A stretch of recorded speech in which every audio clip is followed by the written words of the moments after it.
Hi, I'm A.O. Gerber, and these are three non-musical influences that inspired my record. Meet me at the Gloaming. So my first non-musical inspiration is the small town that I grew up in Southern Oregon.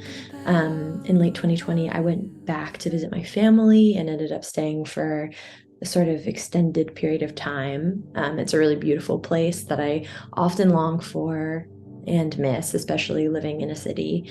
But it's also a little bit eerie and made a little bit extra eerie and intense in winter, and all the more kind of heavy for me in this way because of how much history and memory I have associated with that place. I was raised in a small spiritual community, and as most people unfortunately know who were raised with belief at the center of their upbringing or the communities in which they spent the most time, there can be quite a bit of darkness and abuse associated with those spaces and those communities. And so going home for me is always this weird mixture of like profound relief, to be in this kind of known space and this really beautiful space. And it also makes me feel very thrust into my past and kind of the ghosts of that. There's like so many memories associated with specific places or walks that I would take near my parents' house, that would be so like strikingly beautiful, but then also have some darkness attached to them. So yeah, and then on top of that, I think 2020 was a year of pretty profound grief collectively, and in sitting with that, and we were all, I think, doing quite a bit of sitting.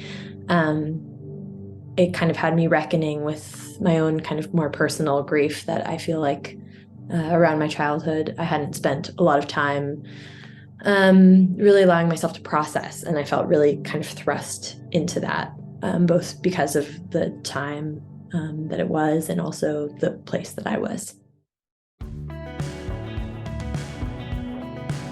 So my second non-musical inspiration is the novel pictured here, On Earth We're Briefly Gorgeous by Ocean Vuong. I read this book in 2019 when it first came out, and I was really moved by this sort of fractured telling of multiple lives across multiple generations, through the lens or the eye of the narrator, Little Dog, who's not only reckoning with his own trauma that he's experienced, but the trauma that's sort of the way that trauma has been passed down through generations. And it's so powerful for that reason, because it doesn't feel like Wong is interested in simplifying or packaging or making sort of any neat, tidy narrative about good and evil, or who's the wounded versus the wounder.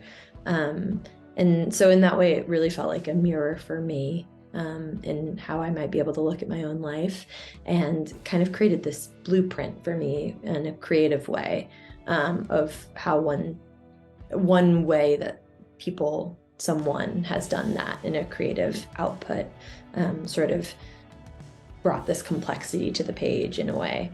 And yeah, I often just flip through it just to be inspired by the writing, which is so beautiful, and some of which kind of directly inspired songs that are on the record. My final non-musical inspiration for this record is quite generally light. So I've always been pretty obsessed with the way that light transforms spaces in the natural world, and how a sort of otherwise not that compelling landscape can become really gorgeous as the light changes. And that's something, yeah, I've always been pretty attuned to, but I felt particularly clued into it in 2020 and 2021 when I was writing much of this record, and spent a lot of time on long, aimless walks, sort of just watching the landscape change around me. And yeah, when I look through my phone for photos, it's clear to me how many are from like the sunset moment or the moment directly after sunset, when the light hasn't totally faded yet, but it's still got enough to see, like here. And that specific time of day is also known as the gloaming. those are my 3 non-musical influences for my record, Meet Me at the Gloaming. Thank you for listening, watching, hearing, being here. Show me what's been on your mind. Say it's only mystery.